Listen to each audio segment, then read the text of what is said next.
देखिए, wedding industry तो already है और ये बहुत बड़ी इंडस्ट्री है। अगर इसको कैलकुलेट किया जाए तो ये भी हजारों करोड़ की है। एज अ इंडस्ट्री मुझे लगता है कि इसका फ्यूचर है अभी, क्योंकि पीपल ये शौक है, प्री वेडिंग एक शौक होता है। इसमें बहुत ज़्यादा स्कोप है और इसमें पैसा भी बहुत है, एक तरीके से नाम भी बहुत है, रिस्पेक्ट भी मिलती है, लोगों से इंटरेक्शंस भी होते हैं। एक अलग ही स्कोप है, खुद की इंडस्ट्री लोग बनाने वाले हैं, इसमें पैसा तो बहुत है कायदे से। काम वेडिंग लाइन में अगर आपका काम अच्छा है तो आप इतना ज़्यादा अर्न कर सकते हैं, आप काउंट नहीं कर सकते।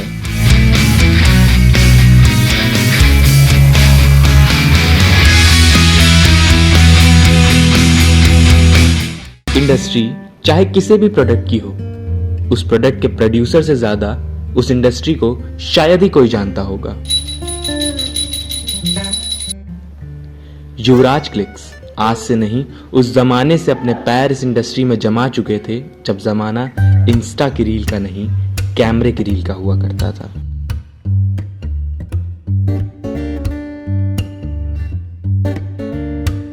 वो रील का जमाना भले ही हम कहीं छोड़ के चले आए हैं, लेकिन इस इंडस्ट्री की शुरुआत उसी जमाने से शुरू हुई थी।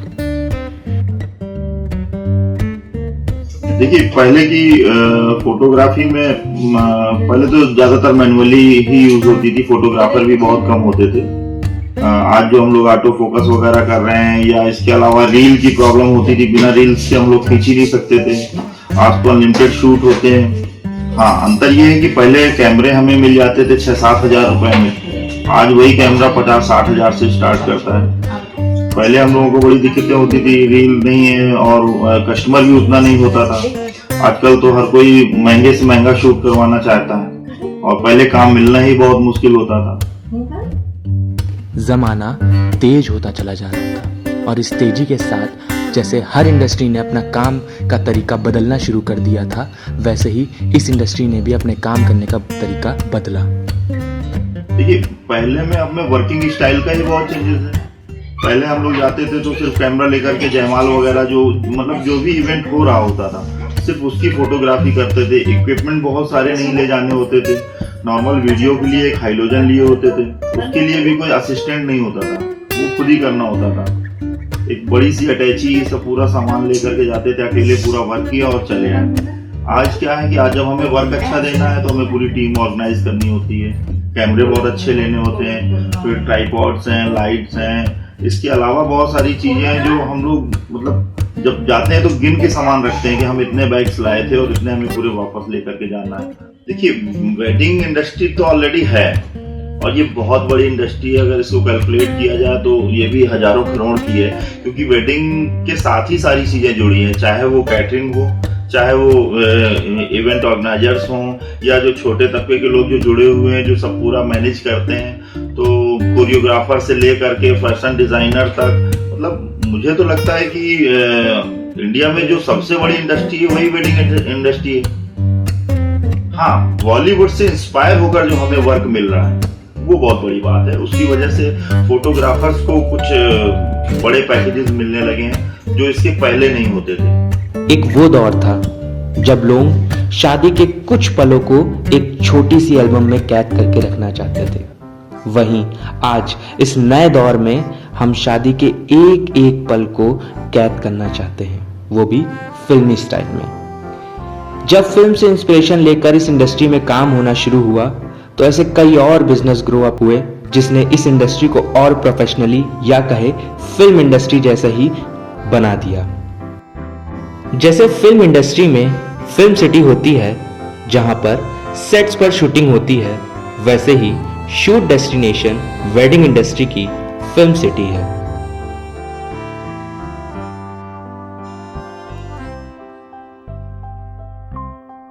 अर्चित अग्रवाल एक सिनेमेटोग्राफर हैं और शूट डेस्टिनेशन के मालिक हैं। As a cinematographer Archit Agarwal ने वर्ल्ड कप कवर किया, कॉमनवेल्थ गेम को कवर किया, रोडीज 10 को शूट किया और डिस्कवरी चैनल में भी काम किया। पूरे देश को भ्रमण करने के बाद अर्चित अग्रवाल के दिमाग में शूट डेस्टिनेशन का कॉन्सेप्ट आया और शूट डेस्टिनेशन की जर्नी वहीं से शुरू हुई। दिल्ली में एक नया कॉन्सेप्ट चला है कि एक ही लोकेशन पे they make multiple setups for pre wedding shoots. मैंने कहा ये तो फिल्म्स में होता था यार, मतलब ये चीज फिल्म लाइन से प्री वेडिंग में भी आ गई है कि लोग पैसे दे के लोकेशन हायर करेंगे। तो मैंने कहा ठीक है, मैं प्लान किया एंड मैंने टीम गैदर करी, 2-3 साल लग गए वर्कआउट करने में, क्योंकि it was a new business for everyone, क्योंकि यूपी में भी अभी कोई ऐसा सेटअप नहीं है पूरे यूपी में भी। So I am the only one the entire UP who is having this kind of setup. Delhiites है बहुत है, बट यूपी में कोई नहीं है। तो 16 में आइडिया आया, 18 में एग्जीक्यूशन पार्ट पे आया हूँ। 1 साल पूरा कंस्ट्रक्शन टाइम में लग गया हमें, और 2020 जून में हमने इसको लॉन्च किया, just after Covid, first wave के बाद। बहुत डर लग रहा था कि as a business I am invested a lot in this, क्या पीपल विल पे अस, क्या लोग आएंगे पेड शूट कराने के लिए, क्योंकि आई वाज ब्लैंक, मुझे नहीं पता था कि क्या होने वाला है। But by God grace Covid आ गया। कोविड की वजह से हमें थोड़ा पुश मिली, क्योंकि पीपल वर ट्रैवलिंग आउटसाइड, कि दिल्ली जाना है उनको, जयपुर जाना है उनको, राजस्थान जाना है। बट कोविड की रिस्ट्रिक्शंस की वजह से they were looking for options in Lucknow, and हमने वहाँ पे उनको बहुत हेल्प करी। People really appreciated our efforts. Pre wedding shoot के दौरान जब कपल्स कहीं बाहर अपनी वीडियो शूट करवाते थे, तब वहां पर भीड़ जमा हो जाती थी, और इस भीड़ की वजह से कपल्स कंफर्टेबल होकर शूट नहीं करवा पाते थे। शूट डेस्टिनेशन के आने के बाद कपल्स की ये प्रॉब्लम सॉल्व हो चुकी है। 20+ सेट्स के साथ वो आज खुलकर वीडियो को शूट करवा सकते हैं। शूट डेस्टिनेशन के आने से कपल्स के फ्रीली और नेचुरल एक्सप्रेशन आज वीडियो फुटेजेस में दिखने लगे हैं। Very, very good. I mean, given like I think this is the first one here in Lucknow, right? So yeah, this one is superb. The Dhaba place was also very nice, very yeah, it was very nice. We really enjoyed our photo shoot.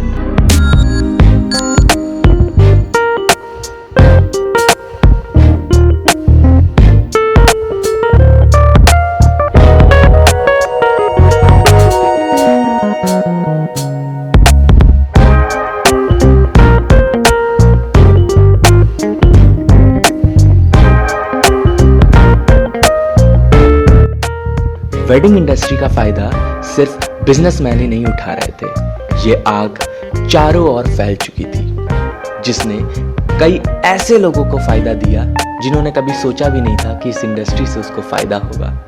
मैं बात कर रहा हूँ freelancers workers की। तो guys, मैं actual में एक फ्रीलांस सिनेमेटोग्राफर और फोटोग्राफर हूँ। मेरे फील्ड में ये फायदा है कि इसमें मुझे ये होता है कि मुझे किसी के अंडर से दब के नहीं रहना होता है। मैं अपना काम करता हूँ, जैसे मैं वेडिंग कवर कर रहा हूँ, तो वेडिंग में मेहंदी हल्दी मैंने कवर की, उसके मैंने रिपोर्ट उठाए, बस कोई मतलब नहीं मुझे उनसे। मैं अपना जो करना है कर सकता हूँ। जैसे किसी को ट्रैवलिंग का शौक है, किसी को किसी भी चीज़ का शौक है, वो कर सकता है उस पैसे से। मतलब वेडिंग मुझे इतना पैसा दे देती है कि मैं अपने अदर एक्सपेंसेस बहुत आराम से उठा रहा हूँ, प्लस मैं शौक भी पाल रहा हूँ जो है, उसके बाद अपना बचा भी ले रहा हूँ। तो वेडिंग में काफ़ी सही हो जाता है। वेडिंग इंडस्ट्री में फ्रीलांसर्स की डिमांड बढ़ चुकी थी। इस बढ़ती डिमांड के चलते फ्रीलांसर्स को एक अच्छा प्लेटफॉर्म मिला, जहां पर वो पैसों के साथ अपनी मर्जी का काम कर सकते थे। ना उनको किसी ऑफिस में जाने की ज़रूरत थी, ना किसी का ऑर्डर मानने की ज़रूरत थी, बस उनको शूट करना था और पैसा उनका।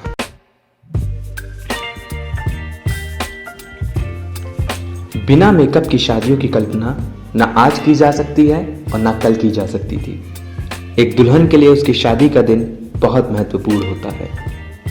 इस दिन दुल्हन सबसे सुंदर दिखना चाहती है, और इसकी यही चाहत को मेकअप सालों से पूरा करता चला आ रहा है। समय के साथ जैसे जैसे लोगों ने अपनी शादियों का अरेंजमेंट फिल्म से इंस्पायर होकर करना शुरू किया, वैसे वैसे मेकअप का भी तरीका बदलना शुरू हुआ।